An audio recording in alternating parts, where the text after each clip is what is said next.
Good morning, everyone, and greetings to all of the participants joining us online today. And welcome to panel 2 on technology and governance mechanisms for conservation of natural capital. My name is Irina Likhachova, and I will be leading this panel for the next 2 hours with additional facilitation by Leonie Achtnich with Geneva Labs. Let me briefly introduce myself. I'm with the International Finance Corporation, IFC. For those of you who are not familiar with IFC, we're a member of the World Bank Group, and we share the mission of the World Bank Group and poverty and increased prosperity. And we achieve this mission through investing in the private sector and emerging markets. With that, let me introduce the panelists today. Maxim Vergeichik, who is a senior nature economist with the United Nations Development Program. He works on projects that seek to generate nature positive development and nature-related financial disclosures, debt instruments, government and private sector planning for biodiversity, positive budgets, and projects. Jessica Smith, who is with the United Nations Environmental Program Finance Initiative. She's leading the nature program at UNEP-Fi, and she's based in Geneva. This program promotes leadership in sustainable finance across banking, insurance, and investment industries. She leads UNEP-Fi's involvement in the Task Force on Nature-Related Financial Disclosures, TNFD, as well as other initiatives for nature-related financial opportunities, risk, and disclosure, such as Natural Capital Finance Alliance, and the tool that the Alliance created called Exploring Natural Capital Opportunities, Risks, and Exposure, core tool, the Sustainable Blue Economy Finance Initiative, the Principles for Responsible Banking, Biodiversity Community, and others. Thierry Arys Ruiz is the Executive Chairman, CEO, and founder of AgAu. It's a technology and commodity training firm issuing AgAu.io, which is a peer-to-peer electronic money system backed by silver and gold, based out of Switzerland. Thierry is an expert in commodity trading and risk management, having worked for major trading houses, consulting, and financial institutions in Switzerland. Thierry is also representing the American Institute for Economic Research, Bastiat Society, Switzerland. So these are your panelists you will hear from in the first hour. They will start the discussion with short presentations, and after each presentation, we could take just a few minutes for any clarifying questions. But allow me also to introduce 2 other speakers who are joining us today and who will make brief remarks to start us off during the second hour of this panel before we dive into in-depth discussion and take questions from the participants. Edua Dickerson, who is a Vice President of ESG and Finance Strategy at ServiceNow. In her role, she's responsible for developing, activating, and overseeing the integrated ESG strategy and initiatives. She also creates and manages key activities to enable the finance organizations to operate effectively at scale. Arun Gosh, who is with KPMG in Boston, where he is leading KPMG's GTM and solution strategy for ESG and climate data, technology, and platforms across industries. He's focusing on driving outcome-based analytics for organizations and functions to improve and scale ESG objectives, including decarbonization, energy transition, net zero acceleration, qualified carbon credits, community investments, and renewable programs. With that, I'd like to pass the microphone over to Maxim, who will share UNDP's experience on the key factors that contribute to effective governance of natural resources. Thank you. Thank you, Irina. I hope you can hear me well. And thank you for having me in this event. I appreciate the fact that this is a venue for different points of view, and United Nations is just one of the sort of pieces of the puzzle. And basically, my presentation is stemming from the experience that UNDP has been gathering in over 130 countries. We've been working with in the past 30 years on different conservation projects, many of which are trying to reconcile economic development with the presence of high-value biodiversity. And the topic of our today's conversation in this panel is about nature nature resource governance, what makes it most efficient.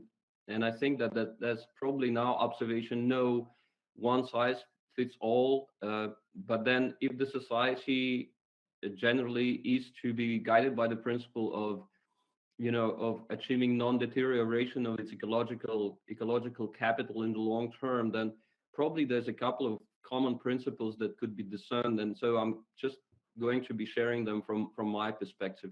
Next slide, please.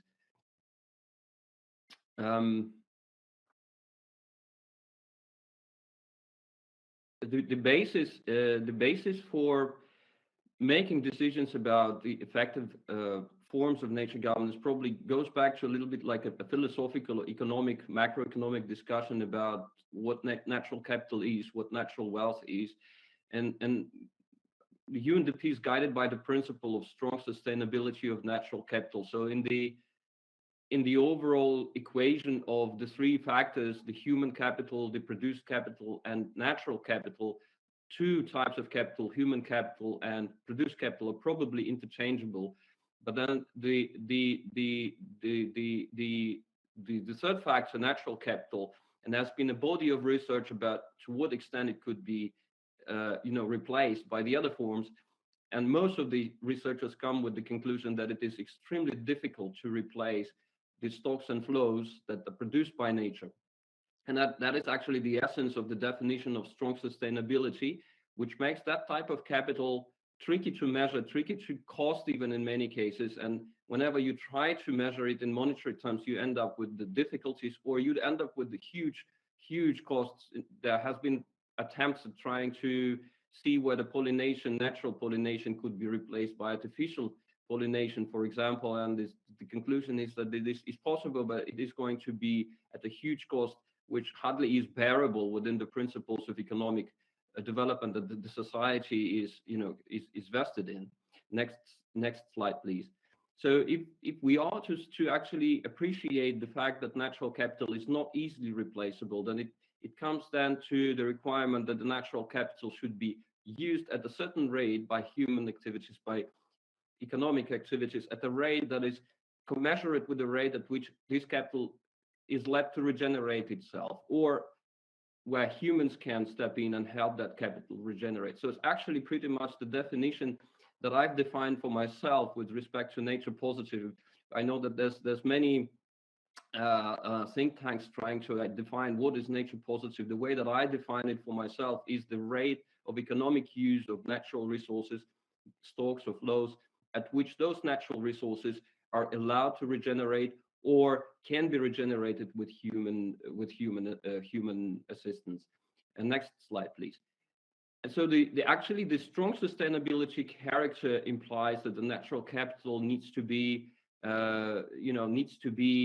decided upon in an integrated way, because there are many types of services and stocks within each particular landscape. So it is important that each of them are actually perused in a certain way, and there's certain thresholds defined for the ecosystem, meaning that parameters at which if economic use or exploitation of those resources within the landscape goes over, then there's a risk that there's going to be a tipping point.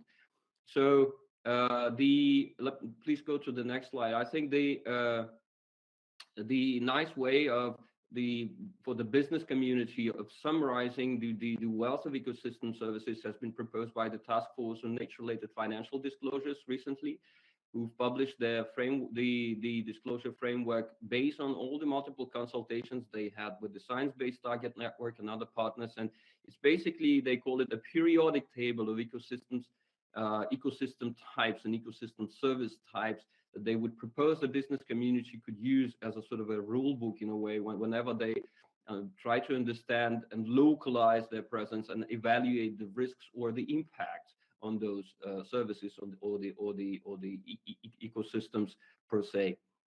Let's go to the next slide.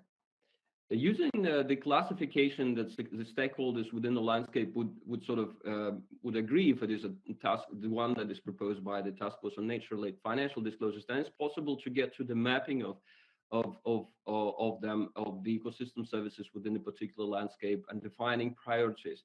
And there's several tools available, several digital applications that could be helpful to business and not just business stakeholders, but basically all stakeholders within the landscape when in the process of mapping the priority flows and stocks of natural capital. The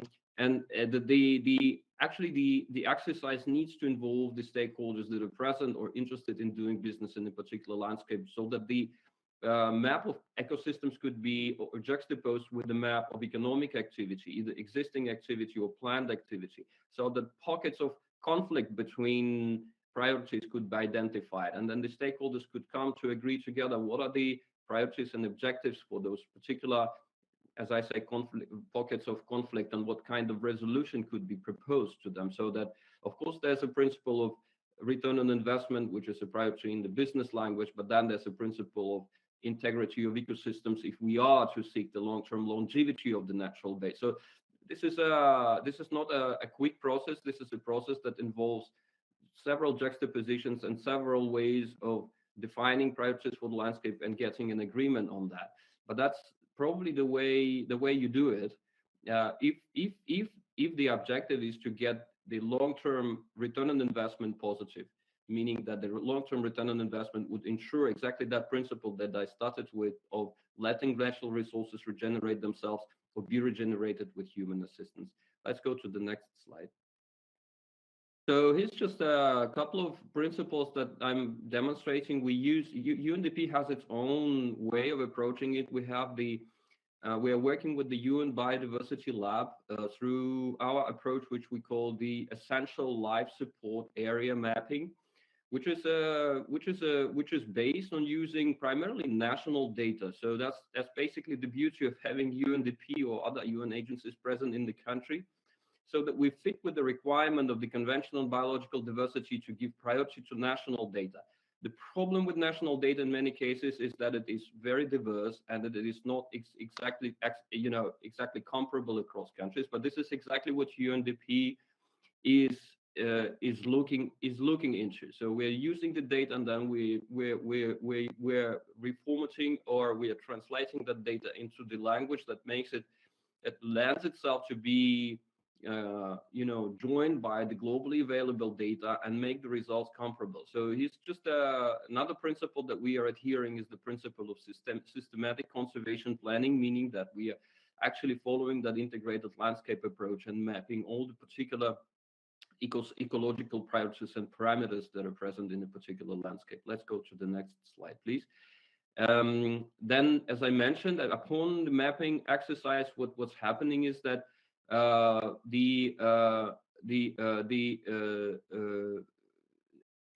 parameters that are agreed by the stakeholders could be also optimized. There's an optimization module within the software that we are employing, which allows to actually, as you can see in the ruler, to move these little elements based on the objective of the stakeholders that would have been, discussing the landscape priorities. And so if the objective is to actually preserve as much aquifer or surface water in a particular landscape, then that could be modeled as number one. And then the subsidiary objectives would actually be a change, or the change in them would be triggered in the way that would actually not violate the overall objective that the stakeholders within the landscape would have agreed. And that allows for that multiple optimization angles depending on concrete priorities that the stakeholders within the landscape would have agreed. Next slide, please. And at the national level, countries, I keep saying that the stakeholders within the landscape. So this exercise is essentially something that is ideally be as local, as granular at the landscape level as possible. That actually speaks to the principle that TNFD also is promoting, saying that the first step for any business evaluating its risk or impact is to localize its action, to understand where exactly the commodity is being sourced from, in what way, what is the landscape surrounding the sourcing area. So that speaks to the maximum granularity, if you wish. However, depending on country size and depending on country objectives under the CBD, it's possible to see how these exercises are done at national level and then gradually picking up particular landscapes. I think what's important is that we would probably follow the principle that TNFD is advising, that as a minimum it should be done for areas requiring conservation attention, and that could be using IUCN classification of the red list of ecosystems, low integrity areas, high conservation value ecosystems. I think it's pretty much what is going to be reflected, hopefully, in the upcoming discussions and decisions of the CBD post 2020 Global Biodiversity Framework. The Conference of Parties is coming up in December, and UNDP and UNEP, we have, with the support from the Global Environment Facility, we are lined up to help countries, developing countries in particular, to approach this integrated landscape approach, to approach the issue of understanding and setting ecosystem tipping points, and then bringing together stakeholders, including investors within the key landscapes, to come together with these agreed objectives and ultimately to make sound decisions that good for economy and for the planet. Let me go to the next slide, please. And as we speak about, that's just one example of our work. Let's go to the next slide. This is another one in South Africa. We've done that together with the Biofin program, which used this as an instrument for making further decisions on where to invest. Particular focus was on public investment in this case, and colleagues in South Africa also were interested too. Unfortunately, at this stage, this is limited to terrestrial ecosystems, where we are trying to identify ways to also produce methodologies for marine ecosystems. And this is what many countries, Colombia, Costa Rica, South Africa, expressed interest to concentrate as a next step. Next slide, please. And next slide, please. And as we go into the discussion of integrated landscape planning, then it actually comes to the point of which form of governance of those natural resources is the most effective. And certainly there could be different forms that could be discussed. One element that is clear is that land use principles in many countries would be vested in the legislation of that country, and that would be, the land use is probably difficult to, or in many cases doesn't make sense to change. However, the use of natural resources, let's put it this way, like the actual exploitation regime, without changing the land use, but who is actually the user and on what terms, that is something that could be looked at, it could be revised, and that, of course, these forms of, whether this is central government management, this is local government management, community management, or indigenous peoples management would come. And this is another thing that comes out of this exercise that deserves attention. Let's go to the next slide. And again, in this case, there are no one size fits all, because, could we go to the next slide, please?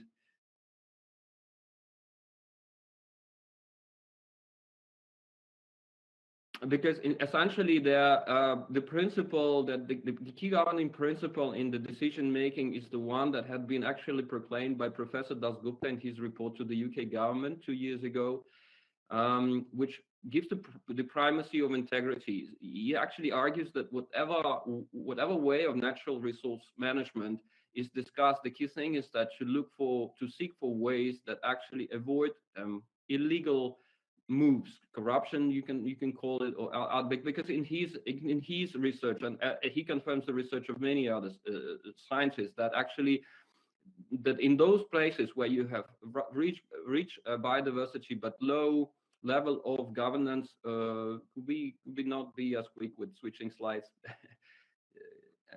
Maybe it's me, but if we could go back, thank you. The primary principle is that it's difficult to actually look into effective governance as long as there's weaknesses in the overall political system itself. So and that actually is confirmed by UNDP work, and we've been trying to could we go to the next slide now? We've been trying in our work to look at what could be different ways of managing natural resources based on the governance systems, based on the corruption index, but also based on the endowment of with the natural capital. And for example, in countries which have slightly more advanced government principles and no conflicts with indigenous communities, as history shows, no conflict of indigenous communities, we found that it's quite possible to consider central government managing natural resources. And as an example, I give an example of Kazakhstan, where we did a study on which form of forest resource governance is the best. And we found out that of the forms, private governance versus local governance versus central governance, actually central governance model is the most integral on the one hand and most effective on the other. The next slide, please. Yeah, and you could go to the next slide, please. But we know also that the most of the biodiversity hotspots are actually coinciding with the presence of local and indigenous peoples in the tropic regions in particular, and that is actually why it is critical that the engagement of local and indigenous communities and the knowledge that they possess. It's something that is integrated within the management decision about the natural resource use. And if we go to the next slide, we know that the Coalition for Partnership or Investment in Conservation did research together with partners and identified that the involvement of indigenous communities in protected area management is more effective in particular areas in the tropics in particular than the central governance management of protected areas. And we also know it from our own Equator initiative, where we've been liaising with lots of communities who've been doing fantastic, great work with respect to resource management. Next slide, please. But the issue is that unfortunately it still remains a hot topic today, and there's been reports from entities such as Global Canopies Forest 500 which clearly point to the fact that very few forest companies so far committing to human rights, observing human rights when they deal with the commodity extraction from areas where they work, and the companies in particular in the beef sector, leather sector, are lagging behind. And it's just one study. There are many studies which point in that direction. So probably that's one of the issues that I would suggest is important in the discussion of natural resource governance. Next slide, please. One of the concrete ways to engage local communities is, well, there are many ways, and of course on the policy level, UN has its own entities like UN Permanent Forum on Indigenous Issues, which is actually trying to make sure that the indigenous people's voices are heard at the high level. However, when it comes to local, since we're discussing, like landscape-based or localized action, one way is to involve the communities in tracking nature and in monitoring nature. And I think I'm quite happy to see that these instruments recently, and one of them is demonstrated in this slide, the Cyber Tracker, they've been recently quite widespread, and they've been used increasingly also by investors. Recently, I noticed that the World Bank, when issuing the Rhino bond, listed that Cyber Tracker as one of the means to be engaged in the verification of the key performance indicators on that bond, which is really great and the way to go. Next slide, please. And I think this concludes my presentation. Just saying that, concluding this, we strongly believe the science-based understanding of the thresholds of ecosystems and the digital technology linking it to the engagement of communities based on the just respect for human rights is at the heart of decision making. And that's the path for health of the planet. And if the planet is healthy, then we can expect that ultimately we as human beings are going to also enjoy long-term success of our economic investments. Thank you. Thank you very much, Maxim. I'm going to take just a couple of minutes to see if there are any clarifying questions. Just for clarification purposes, if you have any points to discuss, please save those for our second part of the panel where we'll go into in-depth discussion.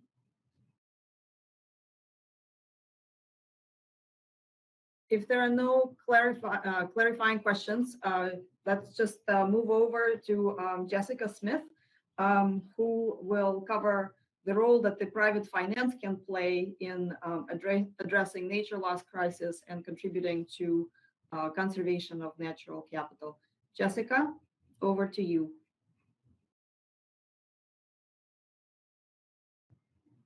Wonderful. Okay, I'll just quickly recap for those online who didn't hear my brief introduction.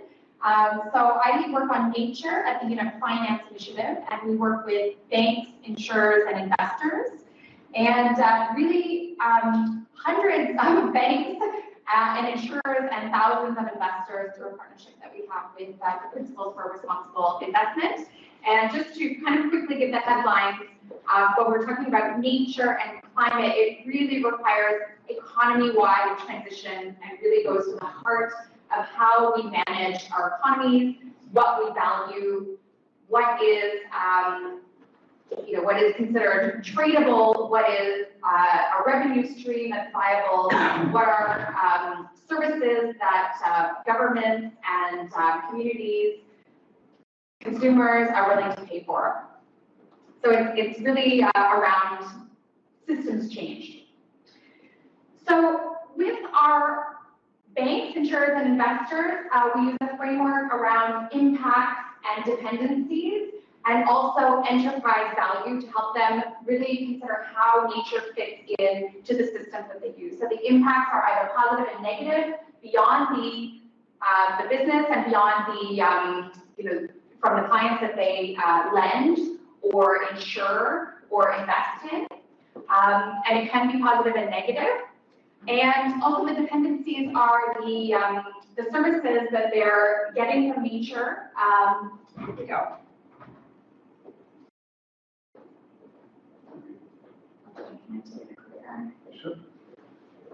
Great, wonderful. Thank you so much. Oops.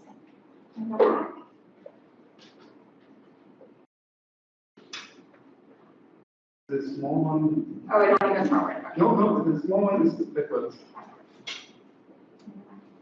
Do one more. Okay, super. So here we have nature.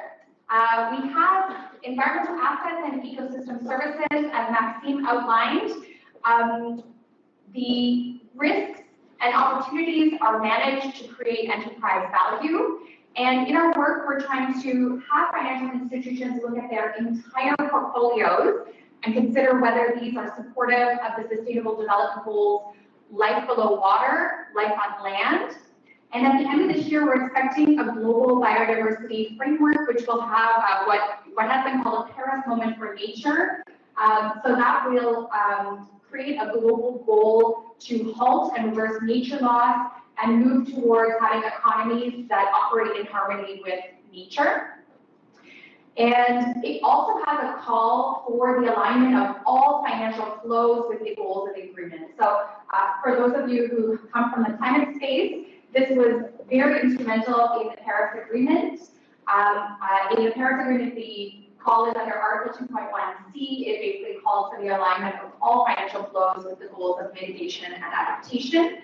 So we're expecting it to be similarly transformative. And within the members that we have, around 450 of them, representing 130 trillion in assets or assets under management, have already committed to net zero. And net zero is the equation between emissions and sequestration. So, oftentimes there is a lot of focus on the emission side of the equation, but sequestration is at least 33, 37, depending on the times that you're looking at, percent of the solution. So we need to think about net zero attainment as a ledger where you have pluses on the emission side, minuses on the sequestration side. But if we damage nature, we're actually adding to our challenge on one side of the ledger where we should be finding solutions to our challenge. So there's been various studies, and one came out a couple of years ago that basically said, we can have 37% of the solution from nature if we act now, and it gave a sort of declining percentage. So if we wait a few years to act on nature, we only have 33%, and then if we wait a few more years, we only have 24%. So we're effectively undermining every single other effort that we're making on climate change, tackling only emissions by not looking at the sequestration side and not looking at nature-based solutions.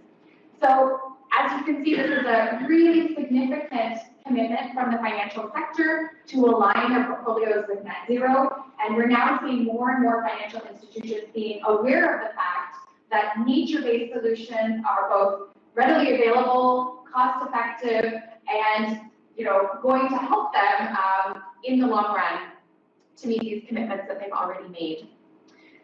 So in terms of the work that we do at UNEP-Fi, what we call alignment of portfolios is basically looking at all the lending, investing, insuring that's done by a financial institution and creating targets and metrics to basically say how aligned is this with a net zero future. So that's a very sophisticated and quantitative process involving scope 1, scope 2, scope 3 emissions on the emission side, and we're now emerging to create guidance.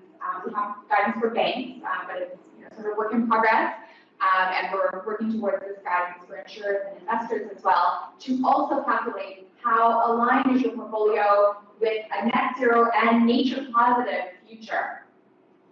So, metrics and data are one part of the way that we can really help financial institutions, and there's a lot of work, including with UNDP colleagues, Maxim and his colleagues on the line. So that's one part of the equation. Also, in terms of alignment of portfolios, if you say we want to move our portfolio away from nature negative towards nature positive, it really requires a lot of innovation and new financial products, because currently the markets aren't really there. There are really, so far, pretty limited revenue streams that are hard to scale, and they really require sometimes policy changes or changes in tenure and access, or valuation of services, impact payments, blended finance, things that are sort of emerging but not quite yet at scale, so that if a financial institution wants to really shift their whole portfolio, they need to actually advocate for some public incentives to help them to do that. So we've tried to catalog what are new nature finance innovations that came to market. So we did this, we're doing this now annually, but we did the first time in January this year. We recorded around 50, and so far we have 20 something from this year. So maybe the COVID lag gave a slightly less enthusiastic marketplace, but we continue to record new nature finance innovations that have come to market, and we'll present those basically in January every year going forward to show what can be done. And encouragingly, we notice a lot of financial institutions, once something has been sort of market tested and proven by one FI, others tend to copy it. So we do think that there's potential for really rapid scaling. Now, the other angle that we work on is risk and disclosure. And as Irina mentioned, we were one of the 4 organizations that brought together the task force for nature-related financial disclosure. So that's one of the other partners was UNDP. It was also Global Canopy WWF, and now we have a market-led task force that is also co-chaired by Elizabeth Marina, who's head of the Convention for Biological Diversity. So it's she's a UN co-chair with a market co-chair and a market-driven task force. So we're also hearing a lot of awareness now from central banks and regulators that biodiversity loss poses a systemic risk to financial stability of our economies. And we have this tool that Irina mentioned, Encore, exploring natural capital risks, opportunities, and exposure. This has been supported by the Swiss government, and our original intent was that financial institutions would use this tool to look at their individual portfolios and understand, how what kind of impacts they were creating, what kind of dependencies they had, and potentially, what opportunities are out there. But actually, the Dutch central bank was the first to use this at a countrywide level to look at their entire financial sector, and they considered that 37% of the Dutch financial sector was highly exposed to biodiversity loss. There's a lot of debate in this space, but other figures have come out that have been at similar levels. France has done this now. Brazil, with the help of the World Bank, Malaysia, and other countries are now looking at their entire economies and considering how vulnerable their financial sector is to biodiversity loss. So the policy environment, as I mentioned, this is a space where we need a lot of enabling conditions from public finance. We need incentives. We need philanthropic support, patient capital, other types of, really, progress beyond what a public financier could handle. And we also need financial institutions to advocate for what kind of incentives would bring more private finance to the table. So we have now a UNEP State of Finance for Nature report, which is written with McKinsey, Vivid, WEF, and other partners.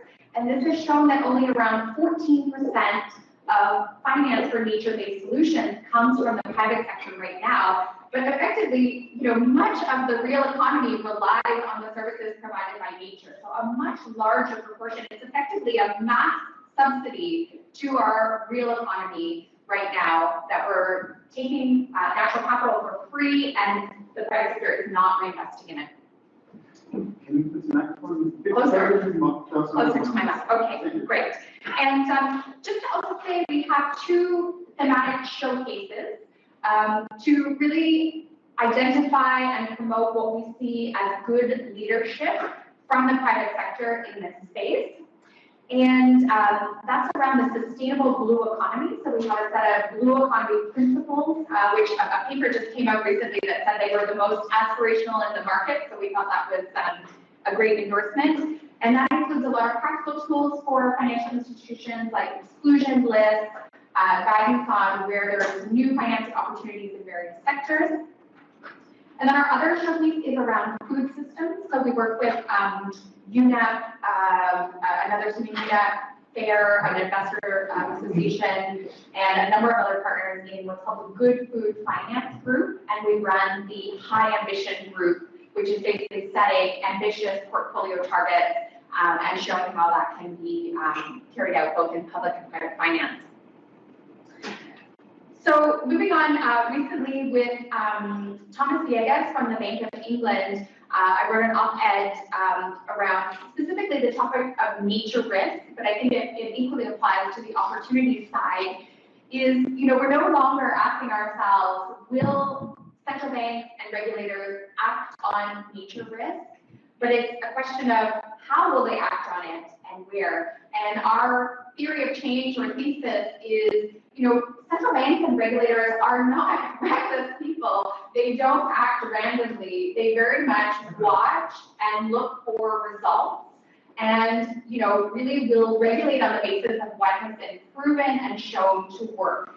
So the role of private sector leadership is really important, not only for its own sake, for its individual impact, but because what is done through leadership, including the example of portfolio targets and financial disclosures that include portfolio risk, become baked into regulation and cover then the entire market. So we do see our financial institutions here. Is that better? Oh, a bit louder.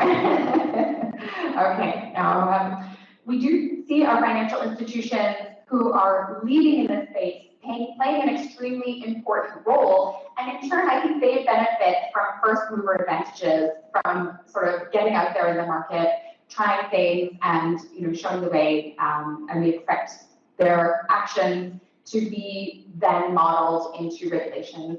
We are seeing this very much with the task force on climate-related disclosures. This was a voluntary market-led task force, and now in many countries, including the UK, Switzerland, it is now being baked into regulations that these types of disclosures are becoming mandatory. And if you're watching the EU regulations on corporate disclosure for biodiversity are, incredibly ambitious and, will also be baked into regulation. It's currently out for consultation. So this is, I would say, the biodiversity and nature topic is accelerating more quickly than we could have ever imagined. And partly it's because the case has already been made around climate. And also the link to climate is more and more evident. As I mentioned, this ledger, where we see that nature can be providing the solutions to reach net zero. So this is an imperfect graphic, and we're actually, we didn't produce this, but we're actually working with a donor to try to create a better version of this that also includes marine areas. But it just gives a flavor of different ecosystems and the different carbon sequestration potentials. And when we unpack each of these ecosystems, there's a lot of opportunities, and there are also challenges of various types, including bankability and measurement.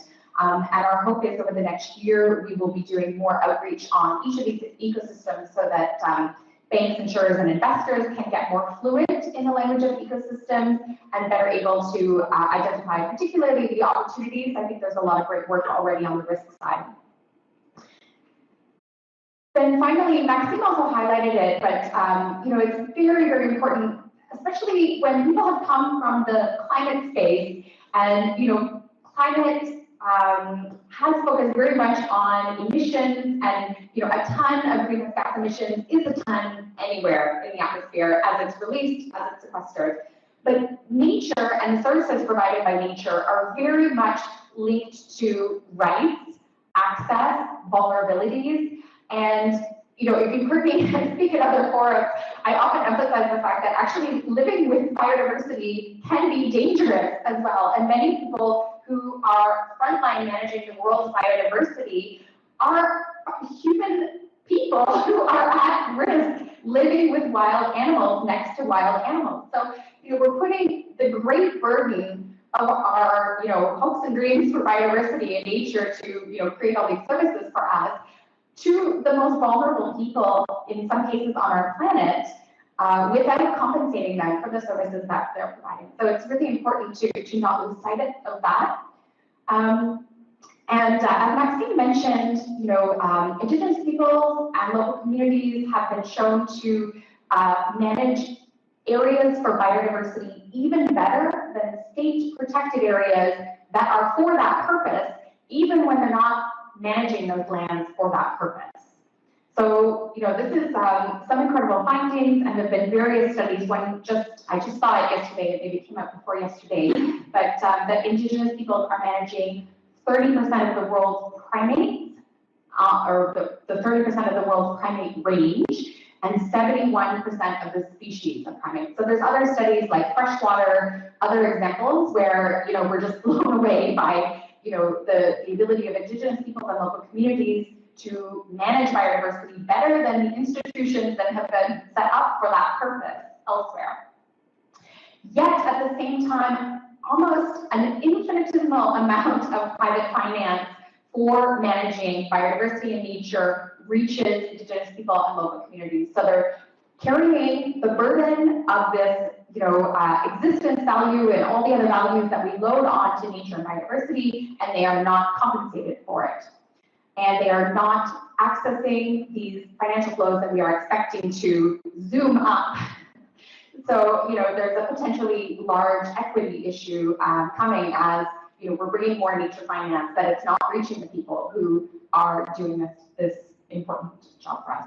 So this is something that UNEP-Fi is working with a number of other partners, including the Coalition for Private Investment in Conservation, IUCN, the World Conservation Union, and a number of universities to address at least the initially the risk side of this, so that we create better risk taxonomies that make it easier for particularly investors to work with Indigenous people and local communities. So I think I will leave it there. I'm creating sort of a bridge between Maxim and Thierry. So Maxim really focused on the public side. I'm talking about private finance, private leadership, and how that, you know, can support the regulatory environment. And then I think Thierry is going to focus more on the market-led innovation side. So I'll leave it there. Thank you. Thank you, Jessica, for this bridge. We were talking about the importance of a comprehensive approach to planning economic activity within landscapes, within the threshold boundaries, the boundaries of planetary resources, and some of the tools that already exist to help planning, to help the planning of these activities. And you touched upon the role of the financial sector that is absolutely fundamental to support the transition of our economies to nature climate positive spectrum. And so we will hear the perspective now from Thierry, who is representing the private sector in this discussion. Thierry, over to you. Thank you, Irina, and thanks everybody also for inviting me. I'm the CEO and founder of AgAu at GEU. My background is commodity trading and technology, but in this case, I think I will take more of a perspective from the AIER Bastiat Society. So the AIER, American Institute for Economic Research Bastiat Society, is more geared towards promoting free market enterprise systems. So I think the good thing with this type of debates is also to have different vantage points and different perspectives on how people see the same problem. And here, I don't want to be controversial, but I think it's healthy to just have different vantage points, because then we can understand how other people think, and therefore try to find a compromise, some sort of a consensus. Okay, so.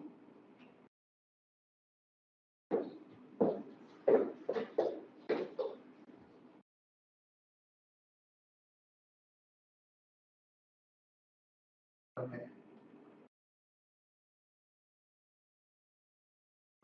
All right. So I think the first thing we can try to look at is the set of principles that we more or less can agree on, and that's already a good start, because I'm not sure we're even there yet in some cases. So first of all, even though we like free market enterprise systems, that's what makes society works, that's what makes innovation, that's what makes basically the huge progress that we've had, but we need increasingly to take into account of the problems that were not identified, such as nature, and we need to take into account the fact that, as you went to say, Jessica, sometimes it's taken as a given, and some capital is not valued properly, and it's kind of, like you said, it's some sort of a subsidy, and as a free marketeer, we don't like subsidies. So when we see that nature is essentially subsidizing a set of industries, including commodity trading or others, and there's a damage that nobody is actually paying for it except from nature and the ecosystem, well, that's the problem. And what free market systems like to do is to solve problems, and unfortunately, it is becoming a huge problem to have lack of biodiversity and this jeopardize the long-term economic prospects. So first of all, is what are we trying to achieve, right? Are we trying to monetize or privatize basically a common good? And I think a lot of people will be repulsed by the idea, but we need to look at what actually is being done, and sometimes it is similar to that. So this is a question to ask, for us to get in the right mindset. Do we want to transform things into equity? Do we want to transform nature into equity? So that assumes at some point somebody's going to own it. Again, different systems, including political systems, we see that everything is capitalism. Okay, so even a government is a capitalist. It's just that all of the capital is owned by the government. In this case, we have capital that is in nature, that is inherent to humankind. Should that capital be owned by anybody, be it public or private? And this is a very interesting question, I think. Now, the values we can look at, I think when we want to understand the problem, is first to understand and quantify the value of the habitat, and then, in a way, there is a need, an economic metrics kind of need to value nature in some form. So that's a process that needs to happen in order to understand better. Otherwise, it's kind of like just in the air. And then finally, when the valuing natural capital, I think it's also about just nurturing and value as human beings. So it's a matter of culture, principles, ethics, and morality. So this is kind of like the high level. I'm going to go deeper into more practical stuff after. But I think this is the first step, right? Is to quantify the value of a healthy ecosystem versus not. to quantify the impact of what creates the value and to quantify accurately what can be destruction of the habitat. And here one of the examples is, if you are destroying a forest in one area, you might be creating drought in some other area in the mainland, and that's not necessarily being accounted for because you just value the trees in here, and you don't know what the butterfly effects and implications of having a jeopardized natural habitat. In my view, there's nothing better than nature that can do that. Sometimes planning or central planning or trying to plan ahead from a human perspective is not necessarily the best thing. And because we don't know what we might be creating also as a problem. You can replace sometimes the habitat, but it doesn't mean you're replacing, you're recreating the ecosystem, doesn't mean you're recreating the biodiversity, and there is value in that, right? So first is really a work of quantifying. I think this is very important where people need to quantify the things in order to know what we're talking about, right? So then again, it's more about design, it's more about principles, and it's about taking those things into account.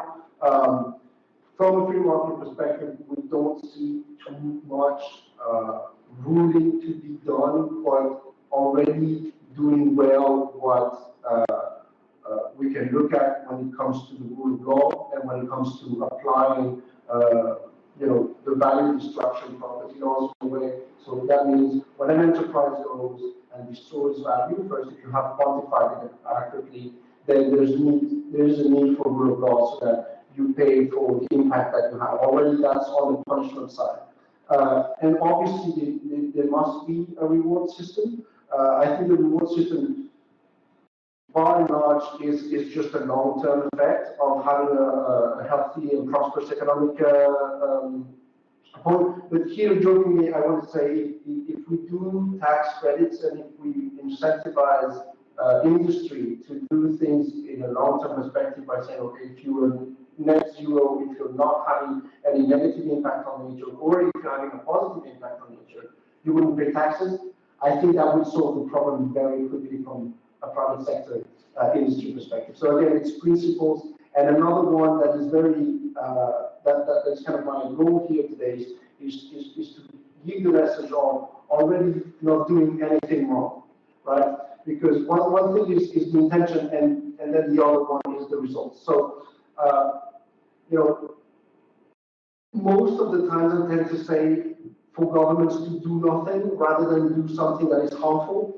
And then we're going to see some examples about that. But more importantly, I would say it's also to prevent the other side of the coin, which is the crony capitalism. Because a lot of times we see capitalists on one side and then public sector on the other side.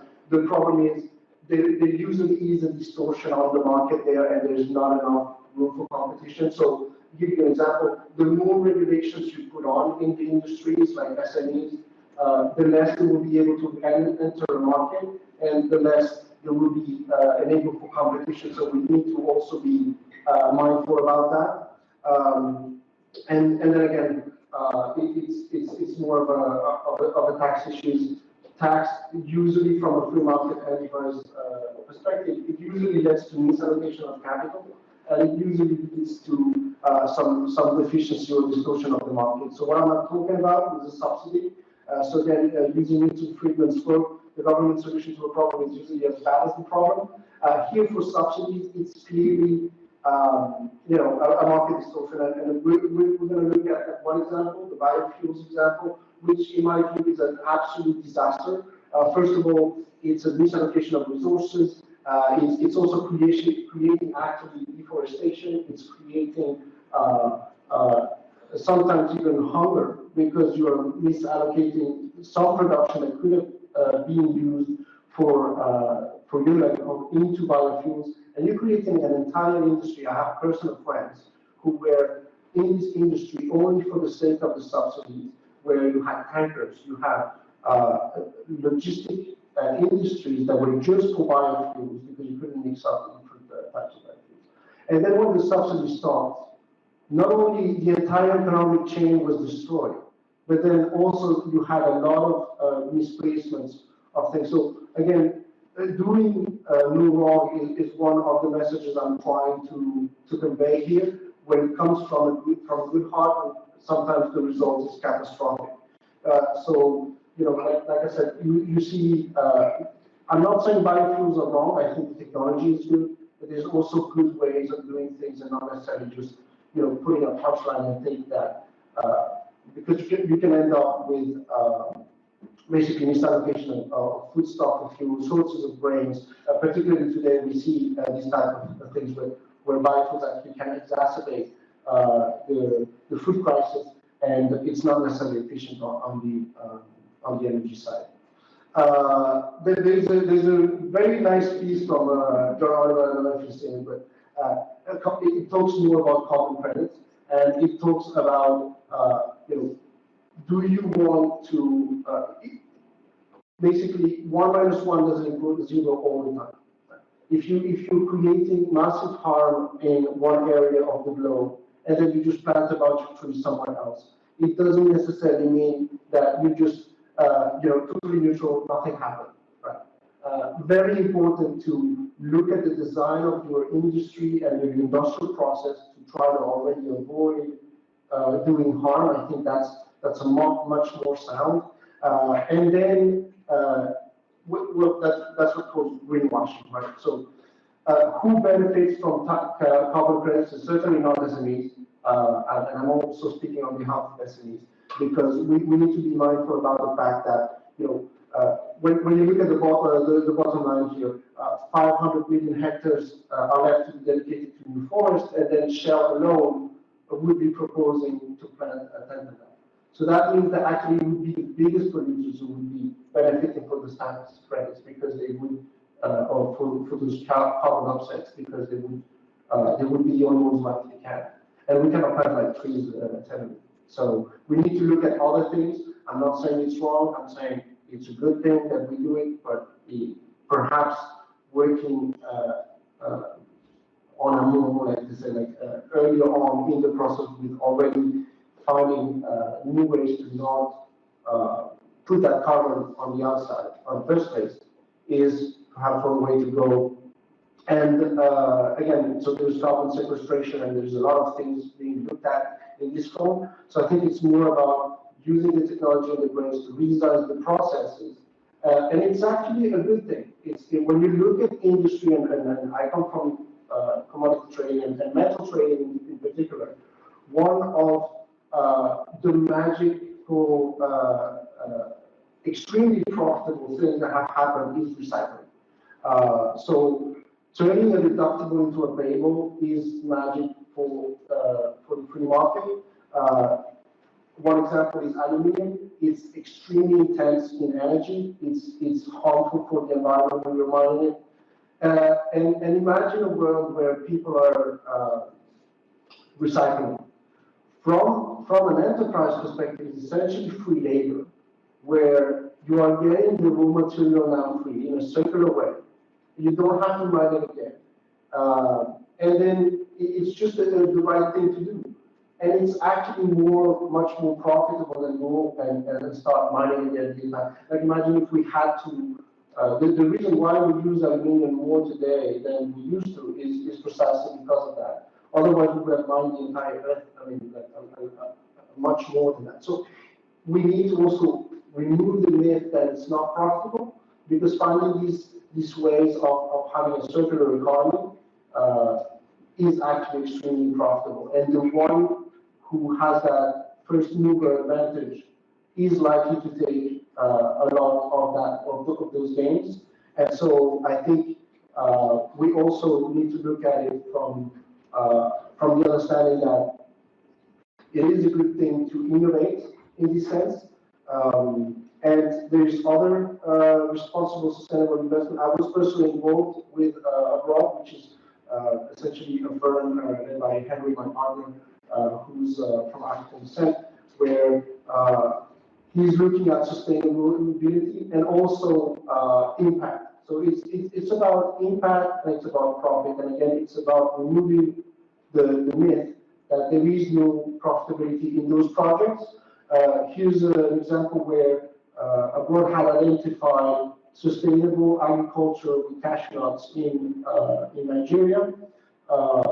And it was done with a full value chain where obviously when you plant and you do it correctly, you actually sequester a lot of CO2.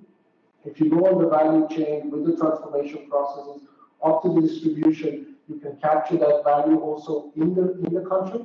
So this is extremely important because we're talking about building a new economy and building an economy locally that supports that is sustainable locally, without subsidies, without market distortion. So here, in the case of the cashew nut, it was also looking at, the cashew nut is just a little piece that you see here, but the rest of it can be used too. And that can be used for bioethanol, so that doesn't mean that bioethanol is wrong. You might want to use just the pieces that you want for that. And it can also be used for many other products. Before it was waste, and there's a lot of citric acid in those things, so it can actually be harmful for the soil. So if you just leave it there, you will create waste and you will create something more. If you use it correctly, you can actually make it available. So I think industry is increasingly realizing that going through considering waste an untapped value is definitely the right mindset. And and when we look at the bottom line, and I invested myself in this, we had 15% returns with all products involved in a matter of 3 months. So emerging markets are yielding potential from an investment perspective. This is just from an economic and capitalistic perspective, this is good. And when you do it correctly, you increase actually your yield. You are ticking the boxes of doing your farm, and if you can actually create positive economic growth, then this is excellent. So in my case, we deal with AgAu, AGAU. We didn't start focusing obviously on SDGs. I think in my view, SDGs are a good framework. A good framework when it comes to what we're trying to achieve, but we don't want to put too many rules. Economic growth in and of itself already ticks the box of the SDG 1, which is ending poverty. I think this is very important as well. I mean, for us, we want to do things in a new way. The least we can do is to take those into account. My wife works at the UNDP, so I think it's also about having those dialogues between two different people who have different vantage points and talk about it. Talk about it from what is beneficial in this industry. It's just not money thrown away to just do good and look good. I don't think that's the point, and I don't think that's what we should be focusing on. It's really about finding this magic of doing things right and increase the profit, not only the economic profit, but also the long-term natural profit. So thank you very much. That's maybe an ignorant and free market oriented way of looking at things, but I think it's also good to bounce some ideas, to not look at things in a dogmatic way, but to try to find agreement. Wouldn't it be great to make good for nature and at the same time make a lot of money and creating a lot of value doing it?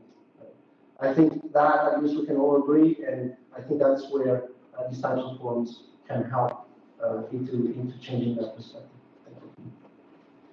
Thank you, Thierry. So if I can just try to wrap up this discussion with a bit of a summary of what I heard from our panelists. So on one side of the spectrum, we heard about the need for a centralized, comprehensive approach to understanding the availability of natural capital and how to use it sustainably to allow natural resources to regenerate.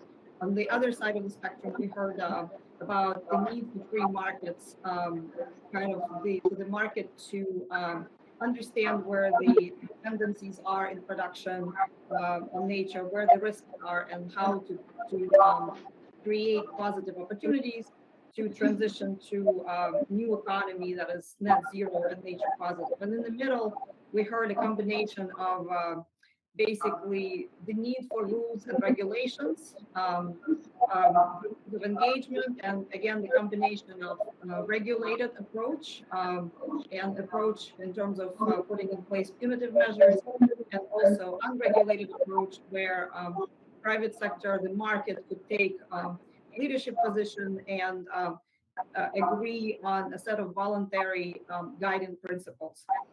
So before we jump to the next session, I just wanted to take a group of questions very quickly because they're somewhat related to the role of finance. So perhaps Jessica, you might be able to address those questions. But there are three questions that came in.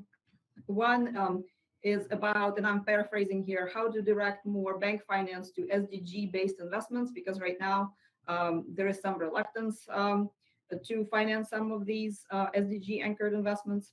How to ensure that social justice, inclusion, and benefit sharing for local and indigenous communities is taken into account in financing of these projects, and the need for accountability and transparency of how financial flows are spent, where they go, and what's the impact that they're achieving. Okay, wonderful, great. So I just mentioned that these are three extremely meaty questions.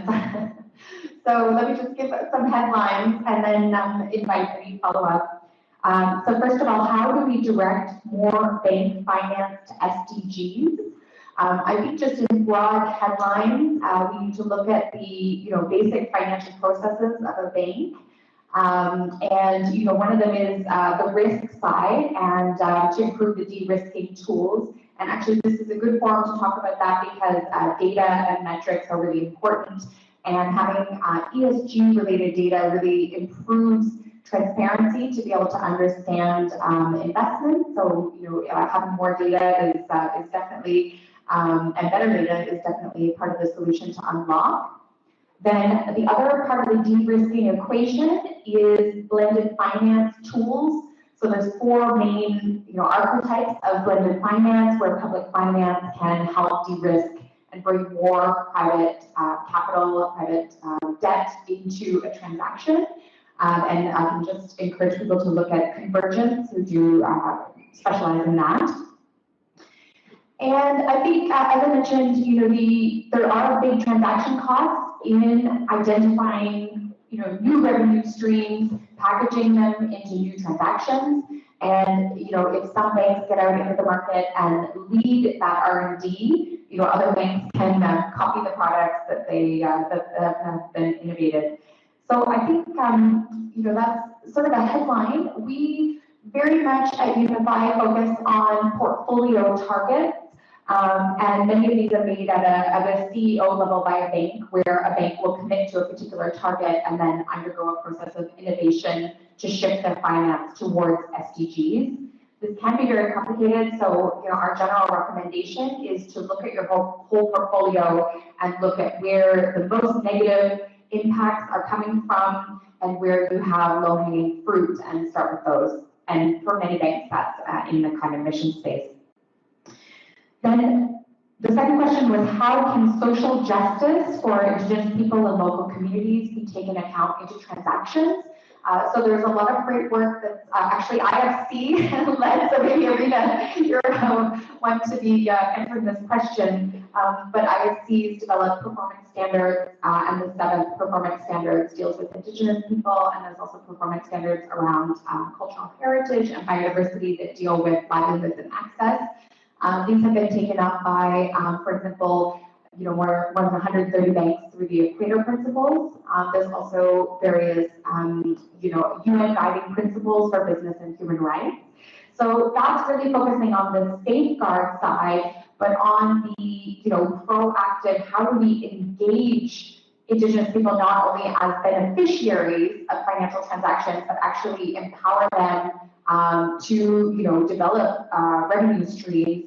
I would say that's really at a very initial stage, and there's just a handful of good examples of where that's being done. But we do see the risk taxonomy, so financial risks, environmental risks, social risks that translate into financial risks, and we're currently researching that topic. But it's certainly very important as governments are moving towards creating a target of 30% of the world as protected areas by 2030. This also will require a lot of finance to make it happen. And as I mentioned, we really need the finance to go to the right places. So we think this risk taxonomy is one of the keys to that. Then the transparency of where financial flows are going and their impact. This is 100% what we're trying to do with the Task Force on Nature-related Financial Disclosures. So that would be all types of corporates would be encouraged initially and then eventually required to assess their impacts and dependencies on nature and disclose these. And actually, it relates very much to Thierry's point about the free market and taxation is right now these subsidies are taking place, but we don't have market transparency. We don't have transparency on which sectors and which entities are impacting nature and getting the biggest subsidy from this. So really this is an effort to uncover where those subsidies are in the system and that can support the free market approach that Thierry mentioned. Then in terms of the financial flows, UNEP is moving towards a more granular data set on the state of finance for nature report. So it's been released last year, and then a thematic version came out for the G20, and it will be re-released this year with updated data. So UNEP is working towards making that a more detailed information source with information also on where flows are going, including more gender disaggregation or more disaggregation of the data by other factors that help us to understand is it actually reaching people who are managing nature and vulnerable to nature loss and bearing the burden of managing nature. So I would say that's a work in progress, but already some data is available and communicated through the UNEP State of Nature report. Thank you, Jessica. Now I'd like to invite Edua and Arun to make brief remarks to get us started with the second bit of our program today.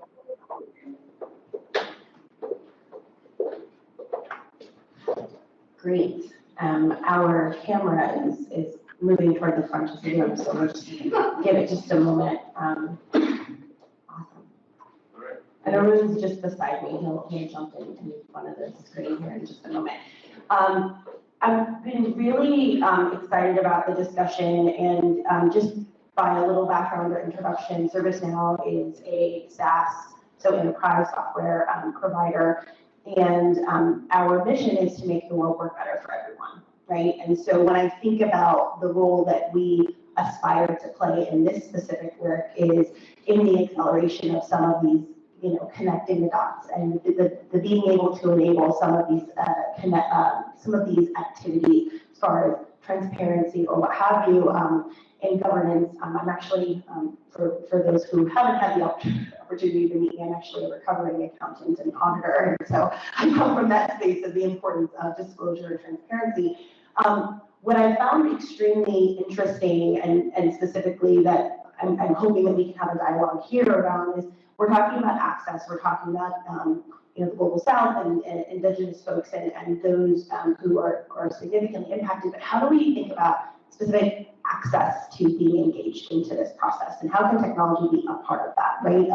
I'm hoping to get some ideas from this room so we can feed that back and think about how we actually execute or enable that kind of tactically. And then some of the other things that were coming up is just around this idea of engagement. I think one of the things that we ourselves as an organization are thinking through and talking to our customers about, and I know that Arun will add a little bit of color here, and then I can kind of bounce off of him a bit, is just what is the role of the rest of the private sector in this work, right? So it's great to be able to assess, okay, this is my impact on natural capital or on my impact on nature specifically, but then what does that mean that I need to change? Sure, I loved some of the examples that Thierry provided when you're in a particular part of the ecosystem, but an organization like myself that might be technology or something to that effect, how can we become more engaged in the solution or enable others to do the same? So I'll start with that quick comment and then I'll toss it to Arun and we'll bounce on each other.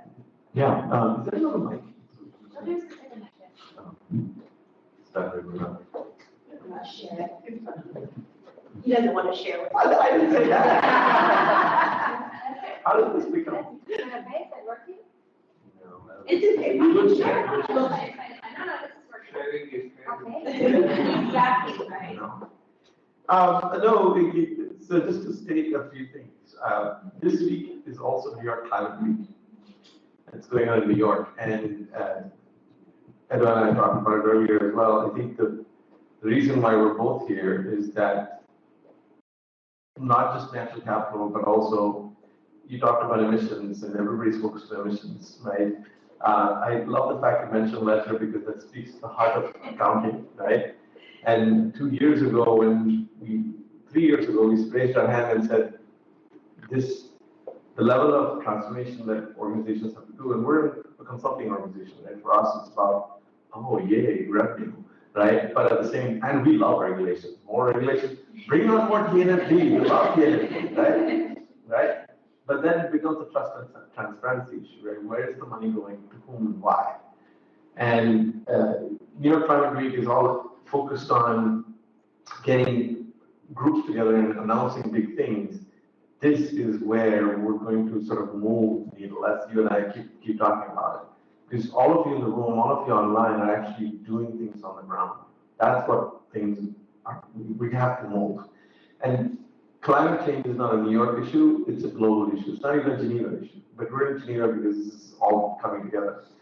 And if you look at all the three presentations that we've heard in the morning, as well as what Federico was saying in the morning, and Dr. E. White, countries like Gabon with carbon positivity don't exist in the developed world. It's just it's a figment of imagination. They all aspire to be. So if Gabon and others can create that ecosystem, Thierry, to your point, and the UNEP and others can participate. You mentioned data. That's close to our heart. We live data, but we live data from a reporting and disclosure perspective. Nobody's tracking progress. They're saying we're trying, but everybody's trying to check off the box. So the next 50 minutes, we're going to sort of push and prod a little bit, if that's okay. Because if you don't come out of this session today with some actionable, concrete items, then we're all sort of continue to check the box. Fair? Absolutely, yeah, absolutely. How do we move from intent to impact? Right? Oh, it works. Oh, is it working? No, it's not working. There we go. Yeah, so, okay. I had to adjust a moment. Yeah, but just as I mentioned, for those in the room who were able to hear me, I was just mentioning, basically distilled down, how we move from intent and some of the reporting to actual impact, right? How do we transform? And I think the change management of all of this is going to be extremely challenging. I mean, even as we were talking about access and engagement and enablement of the indigenous folks, how Arun has said this to me a couple of times, it's not like we can just hand them an app. That's probably not going to work, even though it'd be great if we could just pass these apps out and it'll be great. But how can we think about truly, making this something that's actionable? And the change management for us has been extremely challenging in just our general ESG strategy, but how can we help move that along? So really interested in hearing some of the ideas in this room. We don't want to take up too much time because we've only got about 30 some odd minutes for the engaged discussion, Irina, but I think we can go ahead and pass it to the room to see if there's any additional discussions or ideas to be brought to bear. We'll pass that up. Yeah, I'll take it.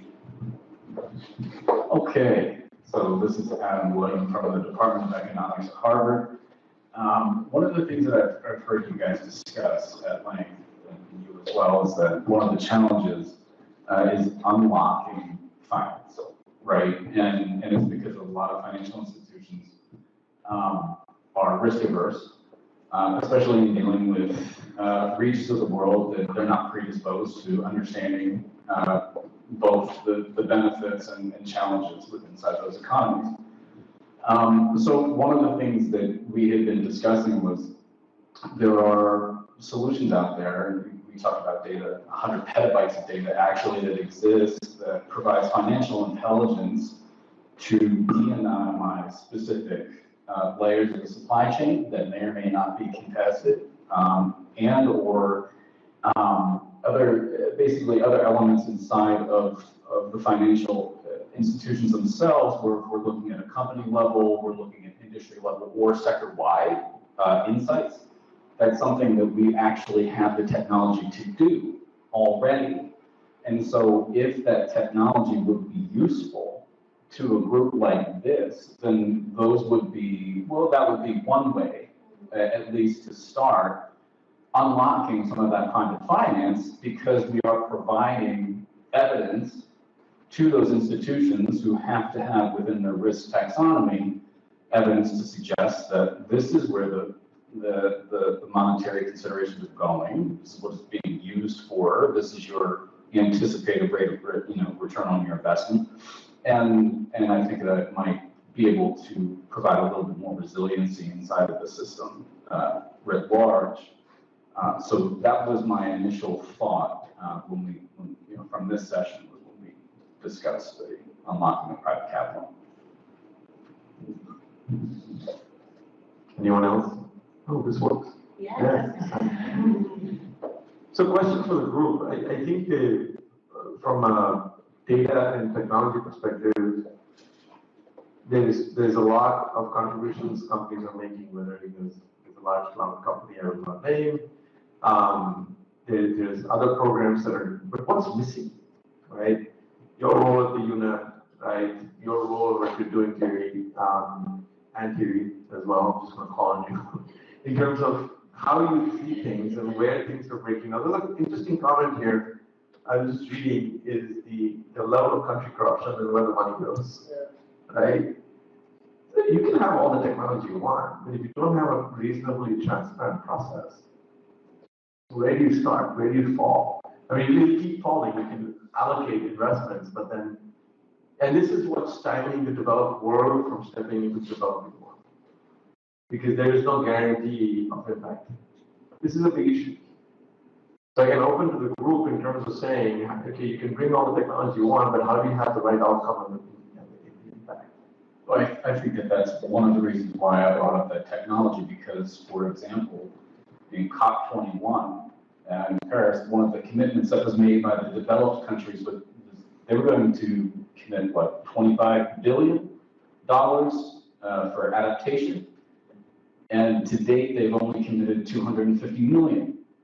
I have a problem with that. Spending time in India, spending 2 years in India on the ground infrastructure projects in Egypt and Kazakhstan and a little bit over the EU, I have a serious point of contention when the developed countries commit $25 billion and they come in at $250 million.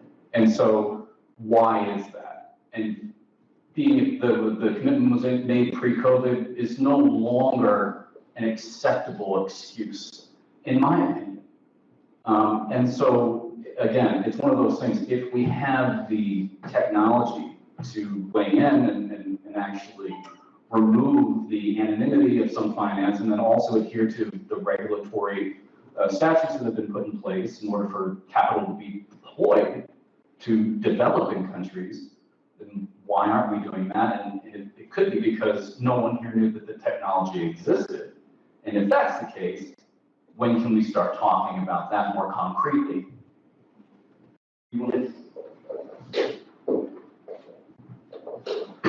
Thank you, Adam. So I'm Thierry. I'm part of the Ministry of Finance of Rwanda. I totally agree with what Adam was saying. It's interesting. I believe there is a twist or a bias that we all have we talk about corruption when we talk about Africa or developing country. But how would you call the fact of engaging for 25 billion and just delivering 250 million? Morally, that's discutable, right? So that's a form as well of intellectual corruption when you think about that. Technology helps to fight for corruption for sure. The fact as well of moving from a brown economy to a green economy with the help of technology helps to prevent corruption because you have the digitalized transaction for electricity, for example. The fuel or the peat, or if you take those carbon-intensive products, most of the time the transactions that are linked to it are OTC, right, over the counter. So you can't really manage it. If you look in Europe, where there's an electrified market, it's all digitalized. So it's very difficult to be corrupted in that.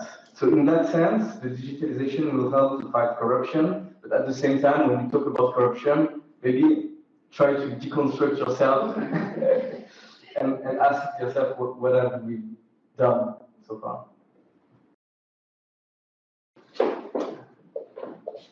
Thanks, Thierry. Great thing.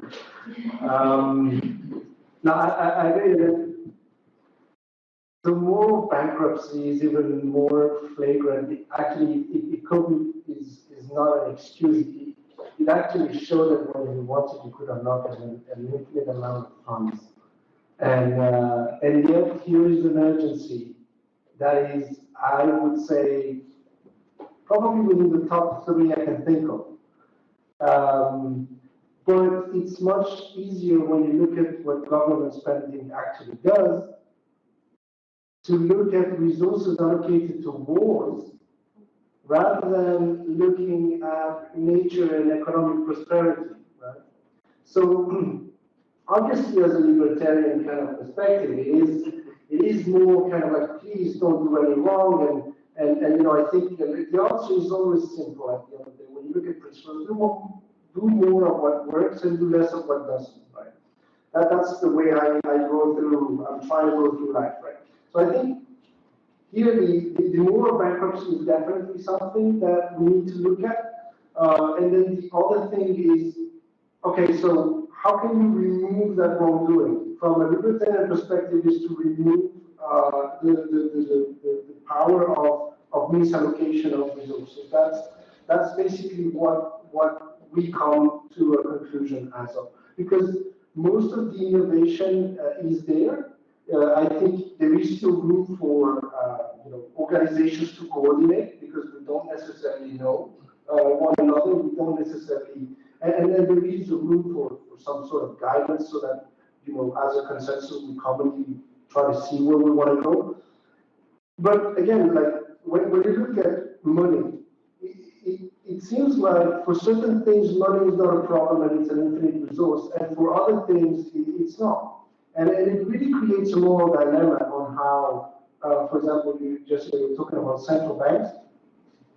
Is it even their mandate to have, like we need to leave things like people need to do their job right, okay? So I think it's the burden of the private industry to do something and to do it correctly, to take into account obviously nature and things that were not taken into account. It is the burden for, if any government, to have laws and to apply those laws strictly so that no harm is done, so that there is a rule of law. But I don't think it's the role of central banks to look at nature. I mean, I understand the mental gymnastics of trying to see that, it is a systemic risk. It is a systemic risk. But I'm not sure they're in a better position to be taking those sorts of decisions, right? So I think it's really more about focusing on what your role in society is, and then with a moral compass, go and try to do it as fast as possible.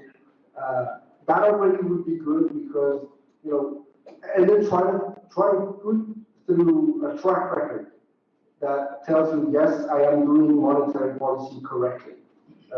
I am doing business correctly, and things happen over and over again, you should see more and more trust given to the people who do that correctly, being in private sector and public sector. That's my point. Yeah, no, and I think that you said that central bankers shouldn't overly concern themselves with nature, right? That's not probably within their normal purview. And I think that, you know, as a lender of last resort, if they don't consider and work that into their purview, then what's going to happen, let's use India as an example, with 1.3 billion people, a lot of whom are subject to breathing in an AQI air quality index of 150 plus on a daily basis. So what happens then to that economy, who's largely agrarian? And so the problem is that when you're breathing in that type of pollution on a daily basis that has, you know, carcinogens in the air, not only does that have an adverse effect on literacy rates, so children, if they make it to the workforce, aren't going to be nearly as efficient and enduring in their tasks because of, you know, the absence of nature-based solutions, but also an economy that's been working, folks that have been working in an environment that's heavily polluted with no help from private finance, or it's limited. If you have 10 billion invested in coal and 130 million renewables, that seems to be an issue to me as far as I can tell. But what you do is you lose a workforce. So for a country, negative spillovers, for a country that's so concerned with capital and economy, if you don't understand that if you have a population of people that are ill or somewhat literate, then what's going to happen to that populace is they're going to be a drain on the public health system. They're not going to consume as much. The tax revenue will decrease. And so what type of economy will you have if you don't consider the value of nature and its importance on an economy? And I think that when we're talking about, you know, 22% of the global population, that's something that we need to consider. And so I'm not trying to add any additional responsibilities onto central bankers. I'm here to help. I think we all want to help. But if we don't do that, and we don't take concerted measures in an effort to help, then we're not doing our jobs. And for the U.S. side, you know, one of the things that we've been working on recently that we just got through the line on September 1st was an agreement with the Defense Health Agency and the Department of Defense to decarbonize the DoD. It took a little while longer than I would have liked, but we did open up the technology applications and some of our work through the university and the university hospital system to open it up to NATO allies and non-NATO allies. So anybody who would like to work alongside, you know, with the university and others, our government is trying to remedy and reconcile some of the contributions it's made, you know, to the overhead. So, yeah. I will use the privilege of a moderator here to jump in with a question and to follow up on the discussion about the role of central banks and other regulators. So if we're talking about transitioning to a completely new way of doing economic activity, to new economies, because this is, you know, it's the key drivers of biodiversity loss are rooted in how we produce and consume. The key drivers of biodiversity loss are in our economies. So if we're starting to look at nature as fundamental to the functioning of our economies, we shouldn't central banks and other regulators who look at it on par with other economic assets feeding into economy. And you know, speaking of the U.S. recently announced plans to integrate natural capital considerations into its economic statistics measurement. So it will be measured as part of the GDP. So I just wanted to put a question to the room. why, are we, we're still trying to keep natural capital as something separate from the rest of our economic activity?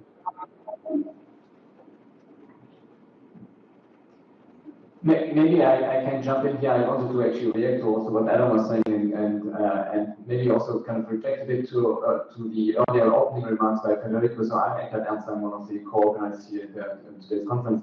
The first thing I wanted to add to this measurement discussion, and I mean you brought it up as well, I think that we're trying to achieve too much by kind of having an encompassing set of indicators that really kind of captures everything.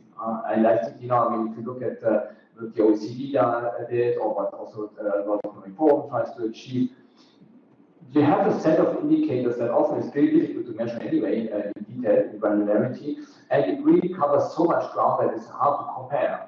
At the end of the day, what is really comparable is money value. And I think that's why, in a sense, when you start kind of valuing CO2 emissions, it's a very simple metric. And I think kind of agreeing maybe at the first step on a very simple approach, and then step up the task. I mean, as we do it for bank regulation, did the same with the Basel agreements. It was very simple at the beginning, it became more complex over time. So we should do the same for regulating these type of markets. So that's the first point I want to make, and I mean, I really appreciate also all the effort that the OECD and others are doing, but I think that we're trying to kind of jump ahead a bit of ourselves. We haven't really achieved it, and these issues are complex, as we just discovered today. I think we can't just wait until we have the optimal set of indicators and then trying to implement it. We don't have the time to do that. We actually should start by being simple, making sure that we can scale these processes, as you rightly said. I mean, it's on the ground that things happen. It's not like kind of having these discussions in New York. I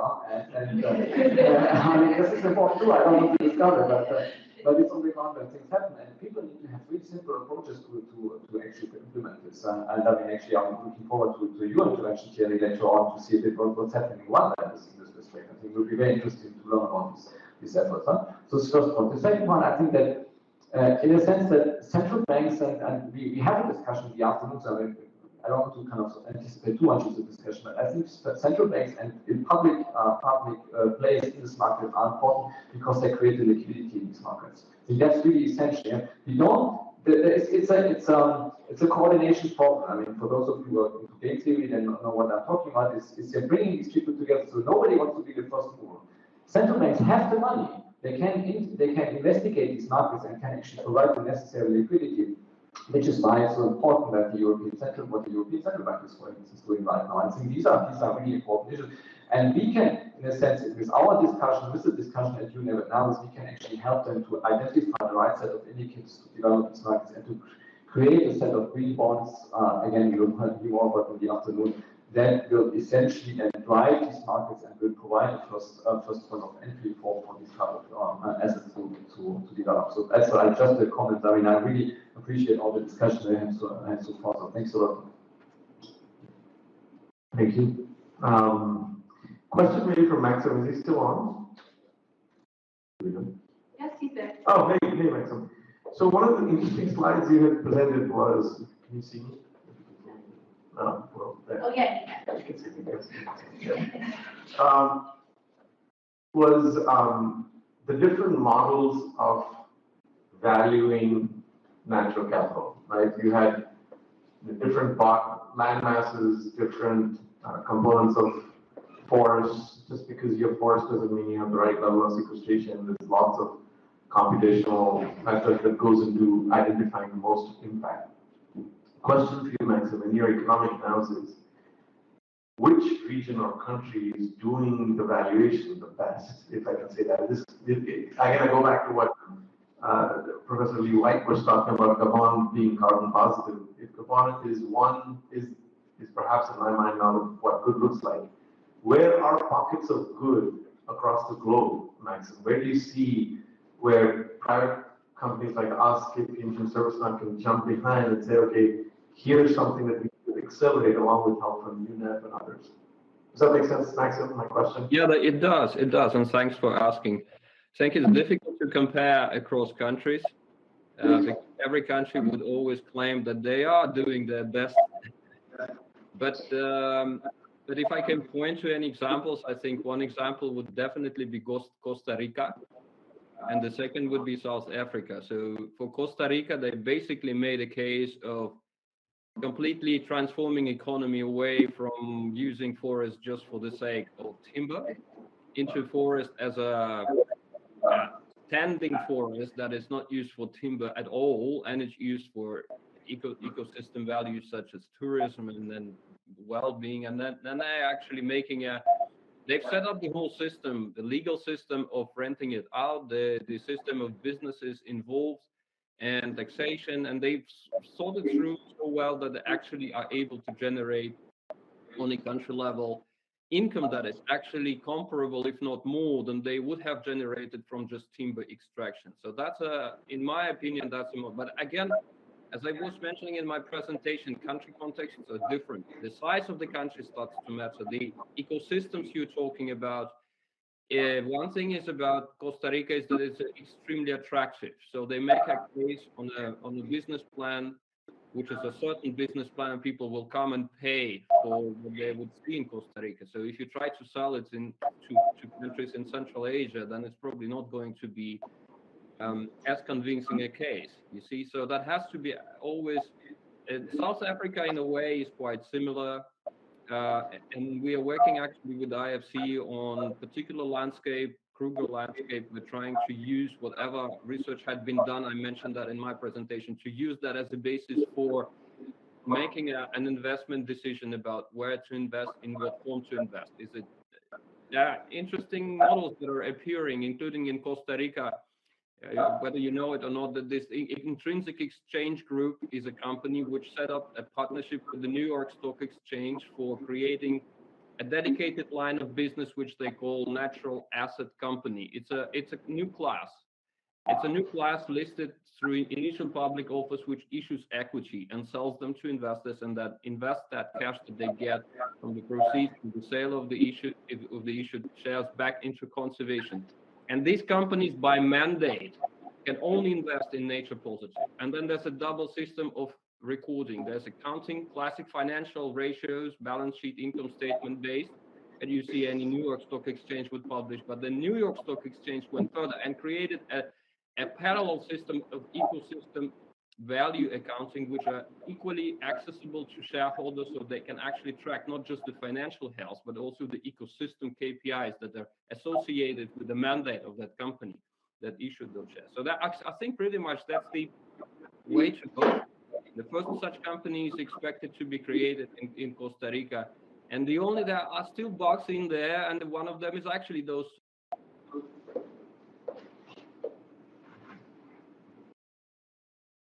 Maxim just got cut off. It was interesting, Maxim, because as you were talking about that, it reminded me of Irina's question, which was specifically about why are we treating these things separately? I don't know that we had a chance to answer that question. I know that we just got a very kind signal to start to wrap, but if there was anyone in the room who had any thoughts to potentially share on why we continue to treat these things separately, and I would invite that, and then I'll hand it back to Irina to close. It was just an interesting connection between Maxim's comments and Irina's question a couple moments ago. Thierry. Thank you. Very shortly, just to conclude, I think it was interesting to speak about the central banks and how they can potentially help. You must know that since 1971, the Bretton Woods Agreement meant that the currencies are not linked anymore to gold. So you can print your currency, right? Which means that you can actually choose in which areas you want to invest.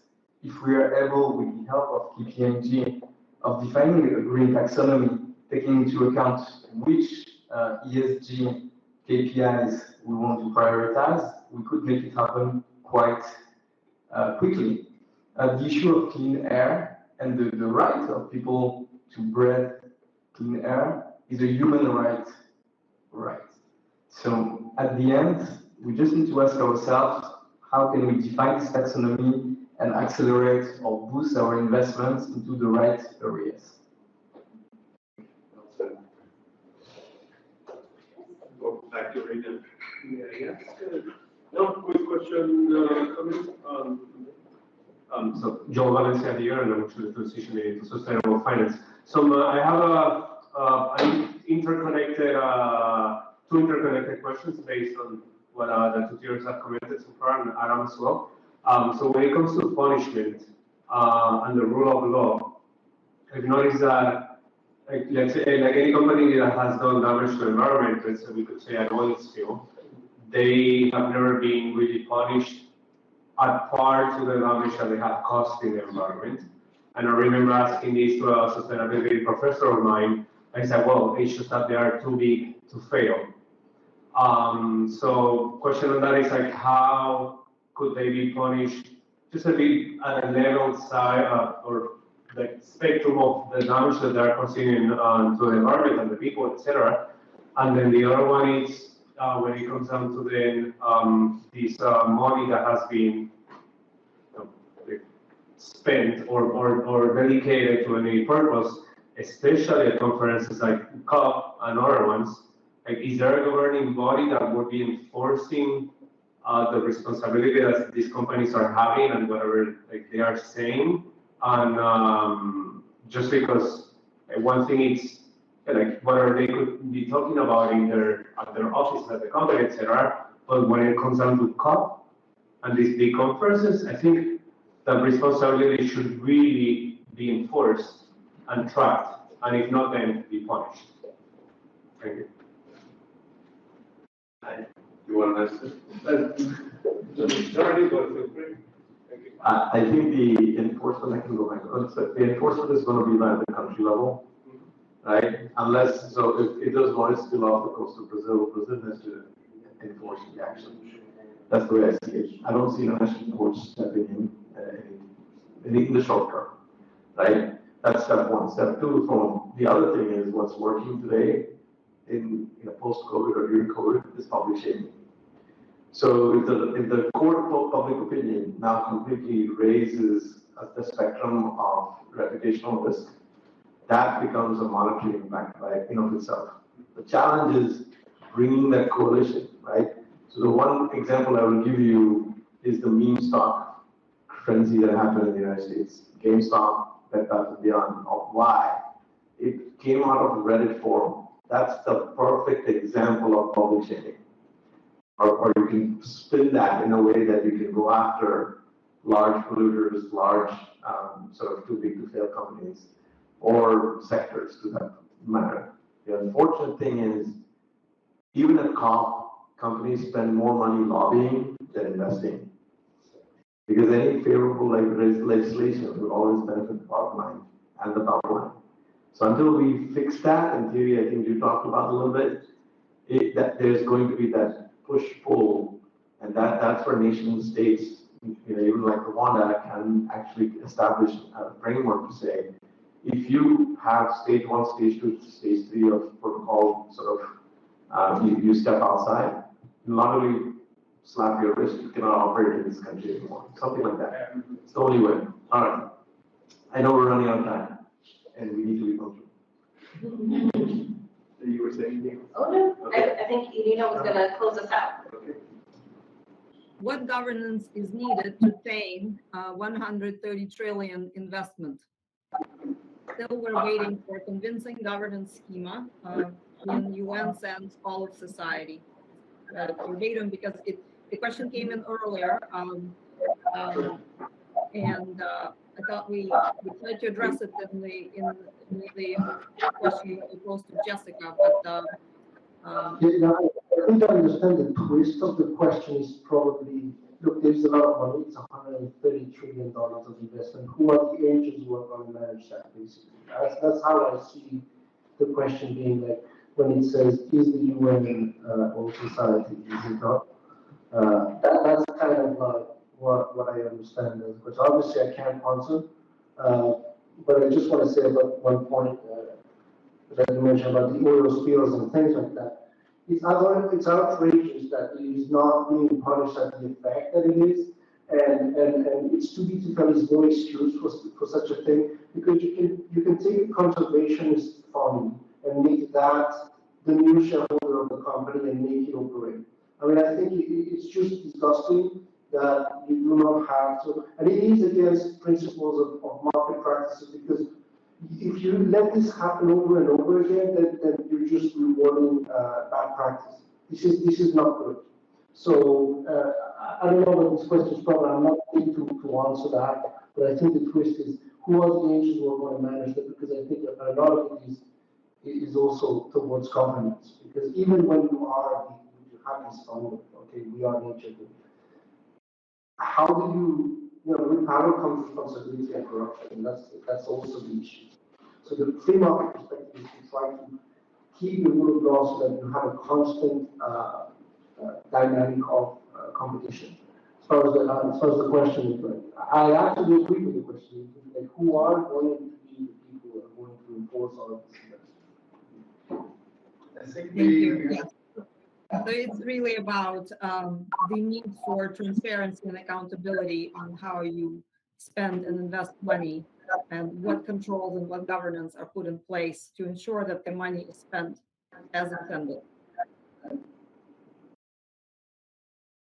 Thank you. So with that, please let me thank you all for your very active participation today. Thank our panelists and our speakers. We've had a rich discussion looking at the role the public sector could play in natural capital conversations, looking at the role the markets could play, and sometimes there were views on extremes, whether it should be completely regulated. Sometimes there were views on free market, and views expressed in between, where it needs to be a collaboration, it needs to be interaction between public and private sectors, and it also needs to be about economics of investing in nature. A lot of businesses are driven by certain considerations of how they function, and so, actually there are very profitable opportunities transitioning to a new way of production, to new ways of reshaping our economies that could be compatible with climate considerations and nature considerations. So thank you very much. With that, I'd like to close this session.